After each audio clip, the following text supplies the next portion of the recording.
दोस्तों, इस कहानी को पढ़कर अच्छा लगे तो लाइक और सब्सक्राइब, कमेंट कीजिए, अपने दोस्तों को शेयर कीजिए। 21 सगाई। पूरा दिन बानी उसी रूम में रहती है। उसे किसी से बात करने में कोई इंटरेस्ट नहीं था और ना ही किसी ने उससे बात करने की कोशिश की। अगला दिन, आज रेयांश और बानी की एंगेजमेंट थी। पूरे पैलेस में तैयारियां चल रही थीं। मीडिया में ये बात आग की तरह फैल गई थी कि रेयांश ओबरॉय की शादी होने वाली है। एंगेजमेंट पैलेस में ही थी। मीडिया को आने की परमिशन नहीं थी पर फोटोज उन तक पहुंचने वाली थी। पैलेस के बने ऑफिस में रेयांश, प्रदीप और नमन सोफे पर बैठे थे। प्रदीप बोला, रेयांश तुम शो हो। जो तुमने मुझे बताया था वो सही है। उद्धरण चिन्ह। रेयांश बिना किसी भाव के बोला, रेयांश ओबरॉय की इन्वेस्टिगेशन पर डाउट करने का कोई मतलब है। उद्धरण चिन्ह। प्रदीप बोला, बिल्कुल नहीं। उद्धरण चिन्ह। नमन बोला, पर तुम्हें शादी करने की क्या जरूरत है रेयांश। उद्धरण चिन्ह।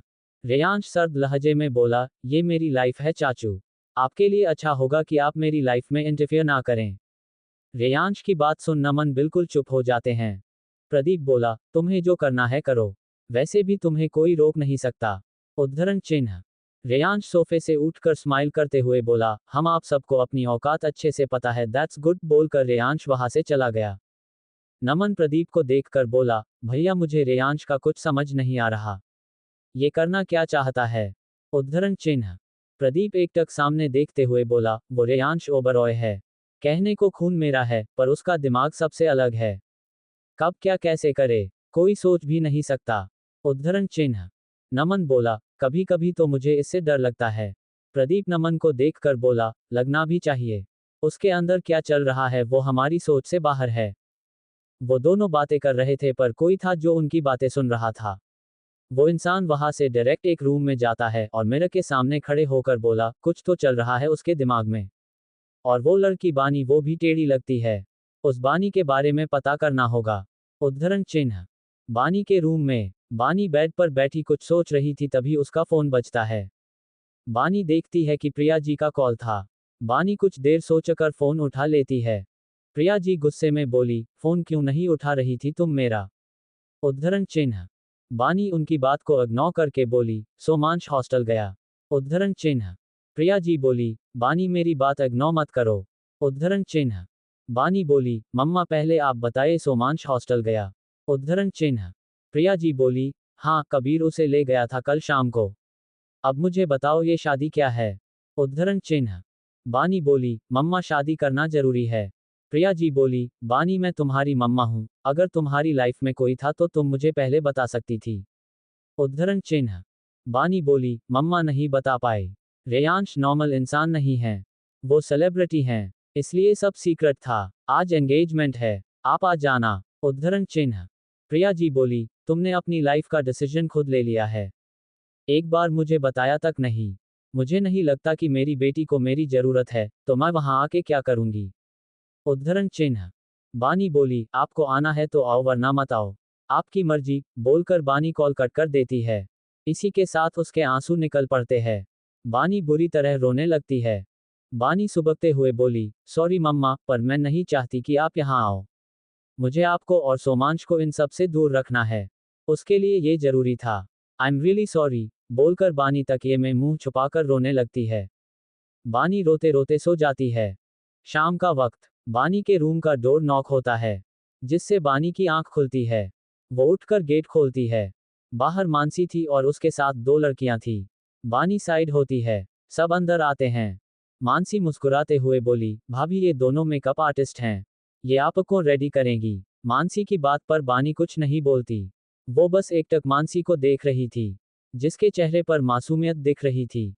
बानी ने मानसी के अलावा और किसी की आंखों में सच्चाई नहीं देखी थी।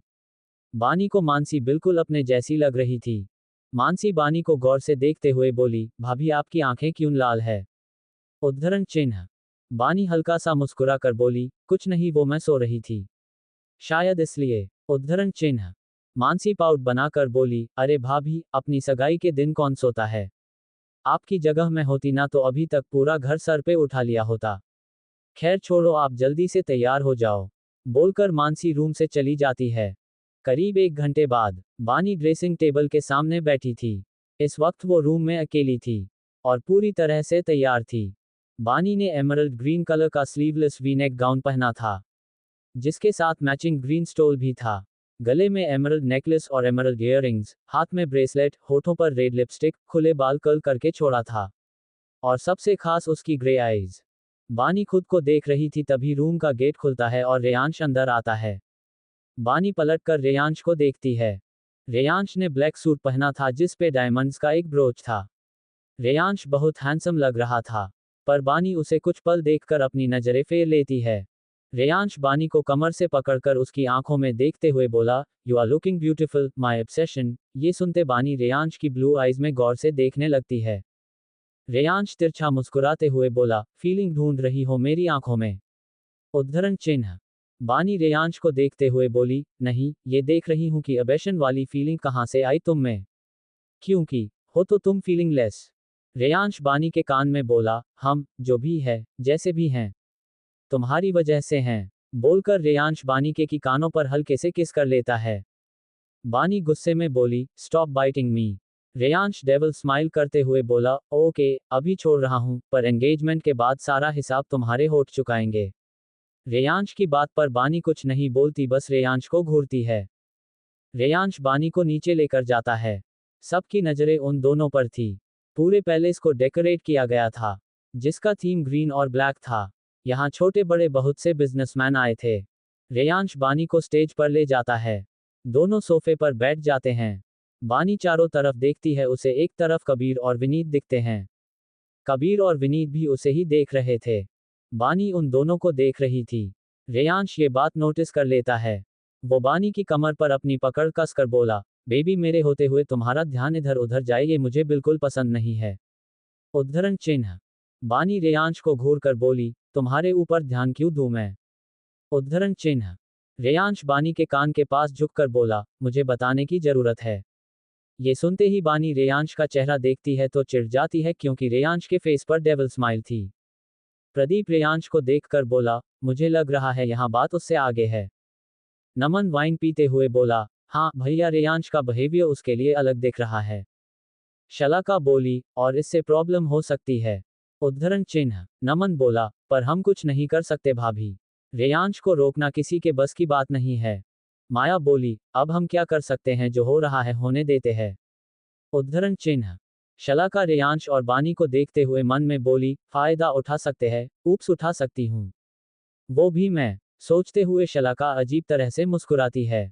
आर्यन एक तरफ खड़े होकर बानी को घूर रहा था। टिया बोली, व्हाट हैपन ब्रो, उस लड़की को क्यों घूर रहे हो? वेट, कहीं तुम्हें वो पसंद तो नहीं आ गई? उद्धरण चिन्ह। आर्यन आई रोल करते हुए बोला, ओ कॉमन टिया, ब्रो की चीज पर मैं अपनी नजर नहीं डालता, एंड मोस्ट इंपॉर्टेंट, वो लो क्लास बानी मेरे स्टैंडर्ड की नहीं है। उद्धरण चिन्ह। टिया बोली, ये राइट, पता नहीं ब्रो ने उसे क्यों पसंद किया। उद्धरण चिन्ह। आर्यन टिया की बात सुनकर मन में बोला, पसंद किया, ये बानी उनकी आज की नहीं 2 साल पुरानी पसंद है। उद्धरण चिन्ह। मानसी माइक लेकर बोली, तो बातें बहुत हो गई, अब रिंग सेरेमनी स्टार्ट करते हैं। ये सुनते ही सबका ध्यान स्टेज पर आ जाता है। रेयांश बानी की आंखों में देखकर उसे रिंग पहनाता है और बानी की आंखों में देखते हुए उसके हाथ को किस कर लिया। ये देखकर कबीर बोला, कहाँ फंस गई है बानी। उद्धरण चिन्ह। बानी भी बिना कुछ बोले रेयांश को रिंग पहना देती है। बानी अपनी रिंग देखती है। ये वही आरबी वाली रिंग थी। सब लोग तालियां बजा रहे थे। रेयांश बानी के कान में बोला, पूरे हक से सबके सामने आज ये रिंग मैंने तुम्हें पहनाई है, बानी रेयांश ओबरॉय। ये सुनते ही बानी अपने हाथों की मुट्ठियां बना लेती है। बानी मन में बोली, आई हेट योर रेयांश। तभी रेयांश उठकर अपना एक हाथ आगे करके बोला, शैल वी डांस। बानी के पास कोई ऑप्शन नहीं था, इसलिए वो अपना हाथ रेयांश के हाथ में रख देती है। रेयांश और बानी बीच में आते हैं। रेयांश बानी की कमर को कसकर पकड़ लेता है, बानी के हाथ रेयांश की सीने पर थे। दिल ये तेरे बिना मानता ही नहीं, कुछ भी तेरे सिवा मांगता ही नहीं। तू जरूरी सा है अब तो हर हाल में, इसके आगे कोई रास्ता ही नहीं। आ तुझ में फना कर दूं मेरी जिंदगी। रेयांश बानी को चारों तरफ घुमा रहा था, और फिर एक झटके से पीछे से बानी को अपनी बाहों में भर लिया। बानी ने सर उठाकर रेयांश को घूरा। इस इश्क में मर जावा, कुछ भी कसम से कर जावा, हद से भी गुजर जावा, कुछ भी कसम से कर जावा। ये प्यार है या फिर मुझको जुनून है तेरा, तेरे इश्क पे सबसे ज्यादा हक है मेरा। ये जिद है तो जिद सही क्या पता, बस तू रहे हरदम मेरा। रेयांश बानी के कंधे पर किस करके उसे पीछे से पकड़कर थोड़ा सा उठाकर घुमाया। इस इश्क में मर जावा, कुछ भी कसम से कर जावा, हद से भी गुजर जावा, कुछ भी कसम से कर जावा, अंजाम दे दिल को मेरे, मेरे पास आ, मर मर के जी रहा हूं, मेरी सुन ले सदा, महसूस कर तू भी मुझको जरा, हो ना, ना मुझसे जुदा। रेयांश बानी को खुद से दूर करके एक झटके से उसे लिफ्ट करके घुमाने लगा। बानी रेहान के कंधे पर हाथ रखे उसे ही देख रही थी। इस इश्क में मर जावा, कुछ भी कसम से कर जावा, हद से भी गुजर जावा, कुछ भी कसम से कर जावा। रेयांश ने बानी को नीचे उतारा। इस वक्त दोनों ही एक दूसरे की आंखों में देख रहे थे। सबकी तालियों से उनका ध्यान टूटता है। बानी एक नज़र रेयांश को देखकर वहां से चली गई। क्या राज है इस सगाई के पीछे? क्या कहा था रेयांश ने प्रदीप के कान में कि वो सगाई के लिए झट से राजी हो गए। 22 ओवर पॉसेसिव।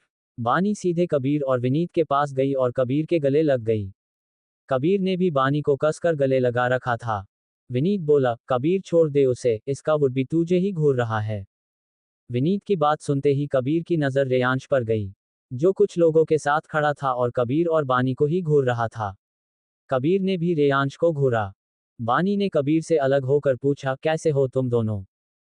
कबीर उसे घूरते हुए बोला, ये सवाल तो मुझे तुमसे पूछना चाहिए। बानी कड़वाहट से बोली, मैं तुम्हारे सामने हूं। आज मेरी सगाई हुई है तो ठीक ही हूं। कबीर लाचारी से बोला, बानी क्यों कर रही हो? मत करो ये शादी। विनीत अचानक से बोला, कबीर सही बोल रहा है बिल्ली, तुम्हें ये करने की कोई जरूरत नहीं है। बानी विनीत को घूरकर बोली, तुमने मुझे फिर से बिल्ली कहा। विनीत बेफिक्री से बोला, हाँ, क्योंकि तुम बिल्ली हो और आज तुम हरी बिल्ली बनी हो। बानी चिढ़कर बोली, तुम क्या हो? हाँ, काले कुत्ते। कबीर तेज आवाज में बोला, चुप हो तुम दोनों, बच्चे हो क्या? सिचुएशन देखी नहीं कि लड़ना शुरू हो जाते हो। बानी तुनक कर बोली, मैं कुछ नहीं करती, यही बकवास शुरू करता है।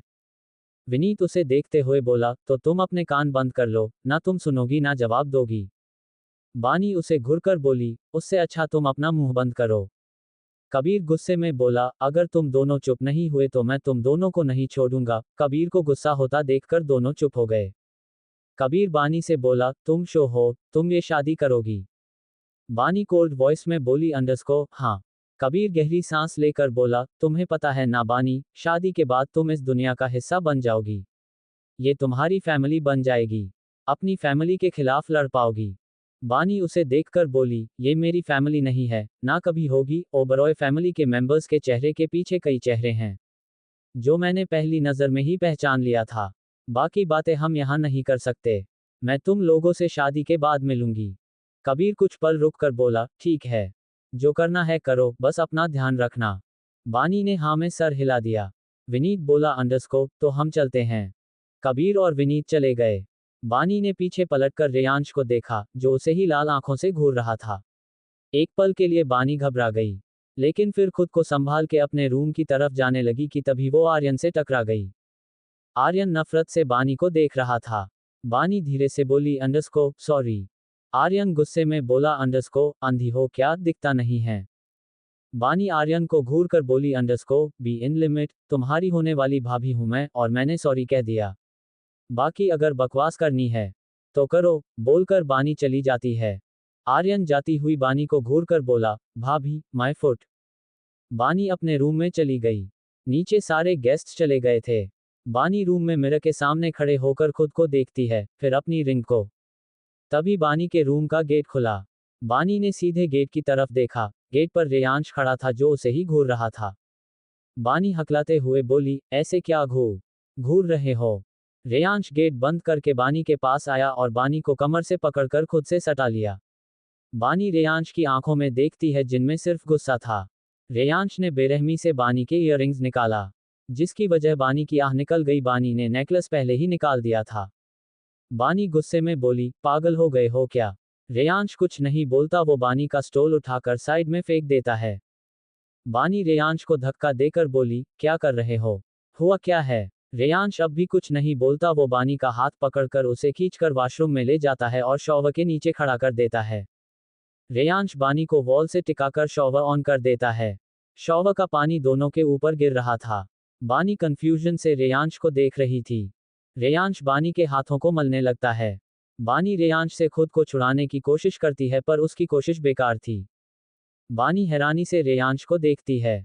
रेयांश के चेहरे पर कोई भाव नहीं था और उसका ध्यान बानी के खूबसूरत जिस्म पर था। बानी कुछ कहती उससे पहले ही रेयांश बानी के होठों पर किस करने लगा।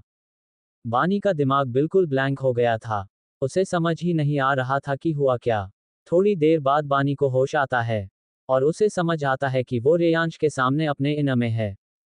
रेयांश अभी भी बानी के होठों को सक कर रहा था और उसके हाथ बानी के पूरे शरीर पर चल रहे थे। शॉवर का पानी दोनों के ऊपर गिर रहा था। करीब 20 मिनट्स बाद रेयांश बानी से अलग हुआ। बानी कुछ रिएक्ट नहीं कर रही थी। रेयांश बानी को अच्छे से साफ करके उसे बाथरोब पहनाकर गोद में उठाकर बाहर लाता है और बेड पर बैठा देता है। बानी बिना किसी भाव के रेयांश को देख रही थी। उसे समझ नहीं आ रहा था कि रेयांश ने ये किया क्यों। रेयांश झुककर बानी के कान में सर्द लहजे में अंडरस्कोप, तुम्हारे शरीर पर मुझे किसी की छुबन बर्दाश्त नहीं है बेबी। आज के बाद तुम किसी को भी गले नहीं लगाओगी। रेयांश की बात सुन बानी के चेहरे पर हैरानी के भाव आ जाते हैं। वो रेयांश को देखती है तभी उसके दिमाग में कुछ आता है। बानी खड़े होकर रेयांश का कलर पकड़कर अंडरस्कोप, मैं कबीर के गले लगी थी इसलिए तुमने ये सब किया। बच्चे हो क्या तुम जो ऐसे रिएक्ट कर रहे थे? और तुम कबीर से जल रहे हो, सीरियसली? तभी बानी नोटिस करती है कि रेयांश उसे बुरी तरह घूर रहा है। पहले तो बानी को कुछ समझ नहीं आता, फिर जैसे ही उसे समझ आता है वो रेयांश का कलर छोड़ देती है। बानी नकली हंसी हंसते हुए अंडरस्कोप, वो फ्लो में कलर पकड़ ली। Don't mind. रेयांश कुछ नहीं बोलता, वो अभी भी बानी को घूर रहा था। बानी चिढ़कर अंडरस्कोप, क्या है? ऐसे क्या घूर रहे हो? कभी देखा नहीं क्या मुझे? रेयांश बानी के पास आकर उसके माथे पे किस करके अंडरस्कोप, गुड नाइट, तुम्हें नींद की जरूरत है। और एक बात, रेयांश ओबरॉय किसी से जलता नहीं है, मैं बस अपनी चीजों को लेकर पॉसेसिव हूं। तुम सो जाओ, बोलकर रेयांश चला जाता है। बानी मुंह बनाकर अंडरस्कोप, पॉसेसिव नहीं ओवर पॉसेसिव। बानी कपड़े पहनकर बेड पर लेट जाती है। वो ऑलरेडी थक गई थी तो बेड पे लेटते ही उसे नींद आ जाती है। रेयांश और पॉसेसिव, क्या बानी रेयांश की कमजोरी बनेगी? क्या होगा रेयांश और बानी की कहानी में आगे? 23 2 दिन बाद शादी। अगला दिन बानी सोकर उठती है। उसका मूड कुछ खास अच्छा नहीं था। वो अपने रूम में ही रहती है। नीचे लिविंग रूम में शलाका और माया सोफे पे बैठी थीं। माया बोली, अंडरस्कोप, देख रही है दीदी, वो लड़की सुबह से अपने कमरे से बाहर नहीं आई है। पता नहीं क्या समझती है खुद को। शलाका फोन चलाते हुए बोली, अंडरस्कोप, रेयांश ओबरॉय की बीवी। यही समझती है वो खुद को। ये नाम खुद में ही बहुत बड़ा है, उसके आगे हम भी कुछ नहीं हैं। और वैसे भी आए या ना आए हमें कौन सा उससे रिश्ता बनाना है। माया बोली, अंडरस्कोप, पर दीदी आगे चलकर कहीं ये बानी हमें ही परेशान ना करे। शलाका बोली, अंडरस्कोप, जो होगा देखा जाएगा। फिर मन में अंडरस्कोप, देखा जाएगा कि वो कब तक टिकती है। कॉटेज में कबीर अपने रूम में बानी की फोटो देख रहा था जो उसके नाइट स्टैंड पर रखी थी। कबीर फोटो देखते हुए बोला, अंडरस्कोप, तुम उस सच्चाई से अनजान हो बानी जिससे तुम्हारा वजूद जुड़ा है, पर पता नहीं क्यों ऐसा लगता है जैसे तुम कुछ जानती हो। उस रात रेयांश ने तुमसे क्या कहा था तुमने आज तक नहीं बताया। होप कि तुम्हें वो सच कभी ना पता चले।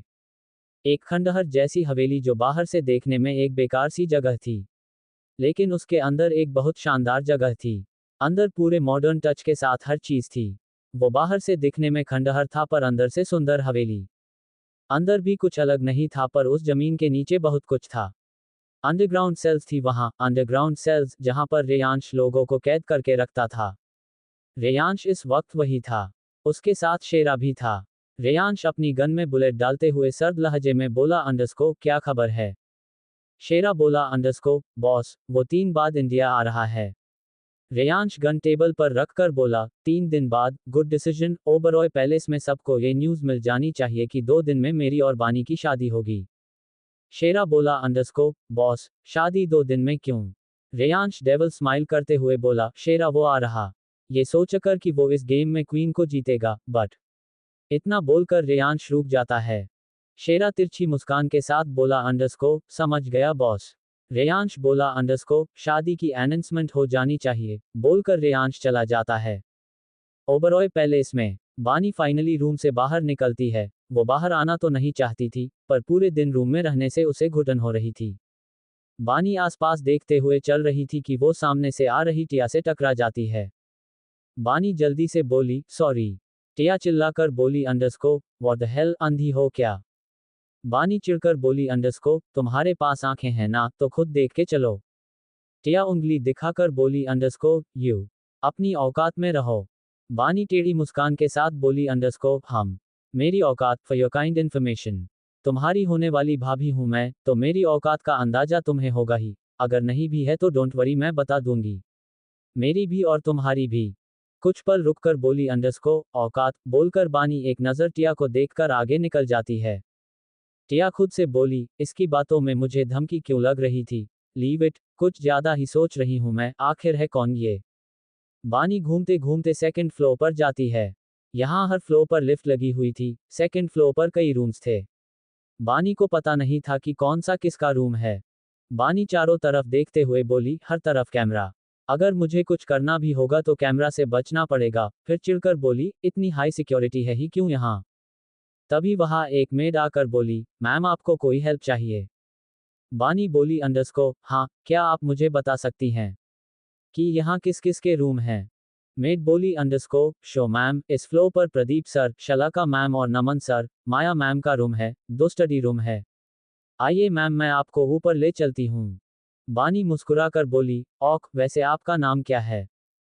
मेड बोली अंडरस्को, मैम, मेरा नाम सुमन है। बानी लिफ्ट की ओर जाते हुए मन में बोली, ये फ्लो मेरे काम का है, ये चारों ओबरॉय टेढ़ी खीर है। सुमन बानी को थर्ड फ्लोर पर ले जाती है। सुमन बोली अंडरस्को, इस फ्लोर पे मानसी मैम, टिया मैम और आर्यन सर का रूम है। यहाँ एक study room, library, theatre room, gym और स्विमिंग पूल है। बानी मन में बोली, आर्यन, ये बंदा भी अपने भाई जैसा ही है। और वो जैसे मुझे देखता है। इस आर्यन के बारे में पता करना पड़ेगा। सुमन हिचकिचाते हुए बोली अंडरस्को, ma'am fourth floor Reyansh sir का है और उस फ्लोर पर किसी को जाने की परमिशन नहीं है। बानी बोली अंडरस्को, कोई बात नहीं है, मैं खुद चली जाऊंगी। बोलकर बानी जाने लगती है तभी एक मेड आकर अंडरस्को, मैम, आपको नीचे बुलाया है। बानी बोली, ऑक, मैं आती हूँ। फिर मन में बोली, अब क्या होने वाला है। बानी नीचे जाती है और देखती है कि सारे घर वाले वही थे। माया बोली अंडरस्को, यहाँ क्यों इकट्ठा किया है सबको? आर्यन बोला अंडरस्को, चाची, ब्रो का ऑर्डर है, कोई अनाउंसमेंट करनी है। ये बोलते हुए आर्यन बानी को देख रहा था। तभी शेरा वहां आता है। बानी शेरा को देखकर धीरे से बोली अंडरस्को, ये तो शेरा है। उद्धरण चिन्ह। शेरा ब्लैंक फेस के साथ बोला अंडरस्को, अगले 2 दिन में बॉस और मैम की शादी होगी। ये सुनते ही सब शॉक्ड हो जाते हैं। प्रदीप अंडरस्को, इतनी जल्दी शादी? शलाका अंडरस्को, हाँ, इतनी प्रिपरेशन करनी है, टाइम लगेगा। 2 दिन में कैसे? शेरा अंडरस्को, सब हो जाएगा। और ये बॉस का ऑर्डर है, शादी 2 दिन बाद होगी। बोलकर शेरा चला जाता है। टिया अंडरस्को, लो अब 2 दिन में शादी। मुझे तो ये शादी कम, कोई टारगेट ज्यादा लग रहा है, जो 2 दिन में पूरा करना है। बानी धीरे से अंडरस्को, टारगेट ही तो है। बानी एक नज़र सबको देखकर अपने रूम में चली जाती है। प्रदीप कुछ सोचते हुए वहां से बाहर चले जाते हैं। एक कमरे में कोई फोन पर बोल रहा था। हाँ, 2 दिन बाद शादी है। पता नहीं क्या चल रहा है उसके दिमाग में। और एक तो वो भी कोई सीधी नहीं है। हाँ, मैंने उसकी इन्फॉर्मेशन निकलवाने के लिए लोगों को काम पर लगा दिया है, बोलकर वो इंसान फोन रख देता है और वॉशरूम चला जाता है। क्या रेयांश और बानी की शादी होगी? क्यों रेयांश ने 2 दिन में शादी का फैसला किया? 24 न्यू एंट्री। बानी रूम में जाती है तभी उसका फोन बजता है। बानी देखती है कि कबीर का कॉल था। बानी जल्दी से फोन उठाती है। बानी अंडरस्को, हेलो कबीर। कबीर अंडरस्को, बानी कोई तुम्हारे बारे में इंफॉर्मेशन निकलवाने की कोशिश कर रहा है। बानी जो पानी का ग्लास उठा रही थी, उसका हाथ रुक जाता है। बानी अंडरस्को, मेरी इंफॉर्मेशन कौन निकलवाएगा? कबीर अंडरस्को, पता नहीं कौन है, पर मैंने तुम्हारी इंफॉर्मेशन लीक होने से रोक दिया है। बानी बेड पर बैठकर अंडरस्को, अब कौन मेरे पीछे पड़ गया? कबीर अंडरस्को, रिलैक्स बानी, तुम्हारी इंफॉर्मेशन लीक नहीं होने दूंगा मैं। बानी अंडरस्को, आई नो कबीर, पर मुझे टेंशन हो रही है। यहाँ रेयांश ने 2 दिन बाद शादी की अनाउंसमेंट कर दी है और अब कोई मेरी इंफॉर्मेशन। कबीर बीच में ही तेज आवाज में अंडरस्को, 2 दिन बाद शादी। बानी चिढ़कर अंडरस्को, हाँ। कबीर अंडरस्को, पर इतनी जल्दी क्यों? बानी अंडरस्को, मुझे भी नहीं पता। पता नहीं रेयांश के दिमाग में क्या चल रहा है। अच्छा, मैं बाद में बात करती हूँ। बोलकर बानी कॉल कट कर देती है। बानी अपना फोन बेड पर पटक देती है और सर पकड़कर बैठ जाती है। बानी खुद से सब झोल है, कुछ भी क्लियर नहीं है, अब ये शादी, बोलकर बानी आंखें बंद करके गहरी सांस लेती है। दूसरी तरफ कबीर अपना फोन देखते हुए आखिर रेयांश इतनी जल्दी शादी क्यों करना चाहता है। कुछ सोचकर कबीर किसी को कॉल करता है। कबीर फोन पर किसी से बात करते हुए, कब आ रहे हो तुम? तुम्हें पहले ही आने को कहा था, पर तुम नहीं आए, क्या तुम कल आ रहे हो? ओके, बोलकर कबीर कॉल कट कर देता है। रात का वक्त, बानी अपने रूम में ही खाना खा चुकी थी। अभी वो बेड पर कुछ सोच रही थी कि उसके रूम का गेट खुलता है। बानी देखती हैं, गेट पर रेयांश था। बानी रेयांश को देखकर अपनी नजरें फेर लेती है। रेयांश बानी के पास आकर उसके बगल में बैठ जाता है। रेयांश सख्त आवाज में मेरी तरफ देखो बानी। बानी को ना चाहते हुए भी रेयांश की तरफ देखना पड़ा। रेयांश बानी का गाल सहलाते हुए क्या हुआ है तुम्हें? बानी तुमने 2 दिन बाद शादी की अनाउंसमेंट क्यों करवाए? रेयांश तिरछी मुस्कान के साथ क्योंकि बेबी हमारी शादी होगी, वो भी परसों। 2 दिन में से आज का दिन तो निकल गया।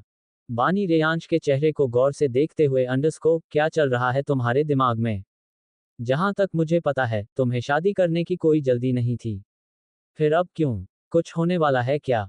बानी की बात सुनकर रेयांश बानी की आंखों में देखने लगता है।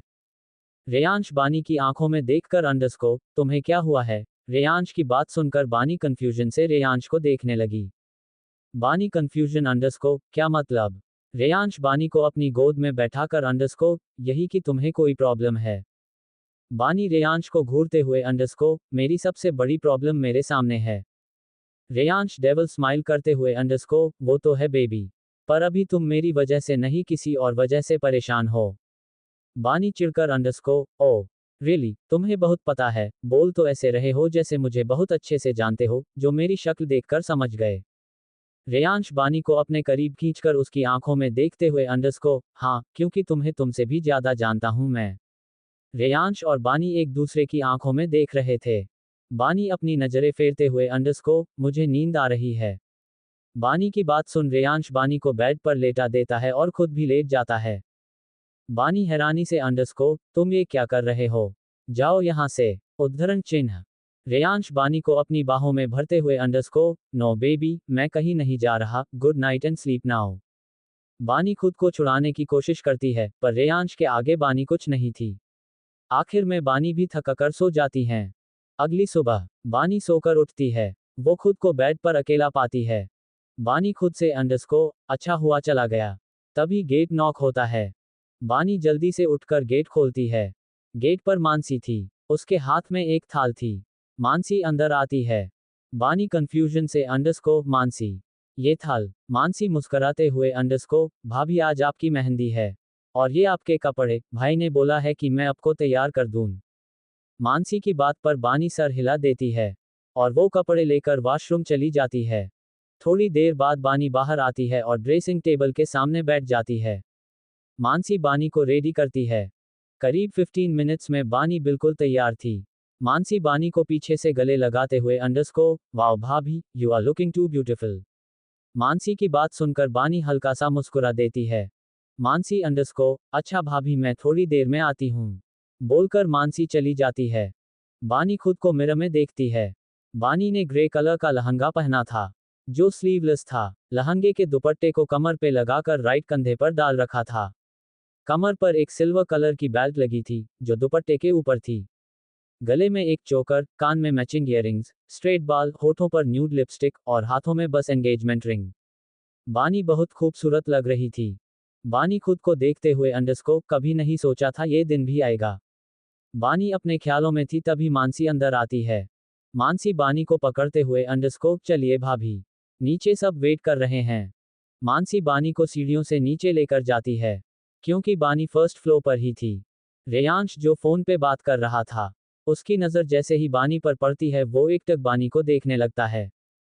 Background music. तुझे देखता हूँ तो लगता है जैसे मुझको खुदा मिल गया। धड़कन को मेरी अब जिंदगी का जैसे पता मिल गया। चल तो रहा था मैं गुमशुदा सा, अब रास्ता मिल गया। इम्तहान इत्नेहा मेरे प्यार की तू इम्तिहान। इम्तहान इम्तहान मेरे प्यार की तू इम्तहान। हमम हमम हमम हमम। बानी नीचे आकर बीच में बैठ जाती है। दो मेहंदी वाली बानी के हाथों पर मेहंदी लगाना शुरू करती है। बानी अपनी नजरें उठाकर रेयांश को नहीं देखती है, पर रेयांश की नजरें सिर्फ बानी पर थी। बाकी सब भी मेहंदी लगवा रहे थे। शगुन के लिए शलाका ने बानी को थोड़ी सी मेहंदी लगाई थी। रेयांश एक कोने में खड़ा बानी को ही देख रहा था। चाहूँ तुझे मैं किस कदर, शायद मुझे भी नहीं पता। मेरा जूनू अब सिर्फ तू, इसमें मेरी क्या खता। लेकर स्याही मैं प्यार की, लिखूं तुझे 100 दफा। मेहंदी वाली अंडरस्कोर, मैम नाम क्या लिखना है। मेहंदी वाली की बात सुनकर बानी एक नज़र रेयांश को देखती है और फिर बोलती है अंडरस्कोर रेयांश। ये सुनते ही रेयांश बानी की आंखों में देखने लगता है। इम्तहान इम्तहान मेरे प्यार की तू इम्तहान, इम्तहान इम्तहान मेरे प्यार की तू है इम्तहान। रेयांश अब भी बानी को ही देख रहा था। ये बात सबने नोटिस कर ली थी। टिया आर्यन से अंडरस्कोर ब्रो ना, सच में इस लड़की के पीछे पागल हो गए हैं। आर्यन रेयांश को देखकर अंडरस्कोर हाँ कुछ ज्यादा ही, फिर धीरे से अंडरस्कोर वो भी 2 साल से। टिया अंडरस्कोर कुछ कहा तुमने। आर्यन अंडरस्कोर नहीं, कुछ नहीं। बानी को मेहंदी लग गई थी। वो अपने हाथ में रेयांश के नाम को देखती है। बानी मन में अंडरस्कोर ये मैंने खुद चुना है, खुद अपनी लकीरों में रेयांश का नाम लिखा है। सब बिजी थे, तभी एक लड़का बैग लेकर अंदर आता है। सबका ध्यान उस लड़के पर चला जाता है। मानसी चिल्लाकर अंडरस्कोर भाई बोलते हुए मानसी उस लड़के के गले लग जाती है। बानी मन में अंडरस्कोर इस फैमिली में एक और मेंबर है। मानसी उस लड़के से अलग होकर अंडरस्कोर भाई आप कैसे हो। वो लड़का underscore I am fine cutie. Maya आगे आकर उस लड़के को गले लगाती है और फिर अलग होकर अंडरस्कोर कैसा है मेरा बच्चा, मेरा विहान। विहान मुस्कुरा कर underscore I am good mom. सभी विहान के गले लगते हैं। विहान रेयांश के पास जाता है और उसके गले लग जाता है। रेयांश भी उसे गले लगा लेता है। विहान रेयांश से अलग होकर अंडरस्कोर कैसे हो तुम। रेयांश अंडरस्कोर मुझे क्या हो सकता है। विहान हंसकर अंडरस्कोर राइट रेयांश ओबरॉय को क्या हो सकता है। वेल शादी कर रहे हो और मुझे बताया भी नहीं। वो तो मानसी ने बताया वरना मुझे पता ही नहीं चलता। रेयांश अंडरस्कोर अब पता चल गया ना। फिर बानी की ओर देखकर अंडरस्कोर शी इज बनी कल हमारी शादी होगी। विहान बानी के पास जाकर अपना हाथ आगे करते हुए underscore hi I am Vihaan Oberoi, तुम्हारा देवर और जेठ दोनों, जो तुम मानो। बानी अपना हाथ विहान को दिखाती है जिसमें मेहंदी लगी थी। विहान मुस्कुरा कर अंडरस्कोर ओ कोई बात नहीं। विहान धीरे से अंडरस्कोर वेलकम टू ओबरॉयज बानी बोलकर विहान रहस्यमयी तरीके से मुस्कुराता है। बानी विहान को देखती है। विहान वापस सबके पास चला जाता है। बानी विहान को देखकर मन में अंडरस्कोर अब क्या है ये, एक और मेंबर। वो भी सीधा नहीं लगता पर बुरा भी नहीं लगता। मुझे उससे कोई नेगेटिव वाइब नहीं आई। सोचते हुए बानी अपने रूम में चली गई। कौन है अब यह विहान। क्या कहानी में कोई ट्विस्ट आने वाला है। दोस्तों इस कहानी को पढ़कर अच्छा लगे तो लाइक और सब्सक्राइब कमेंट कीजिए, अपने दोस्तों को शेयर कीजिए।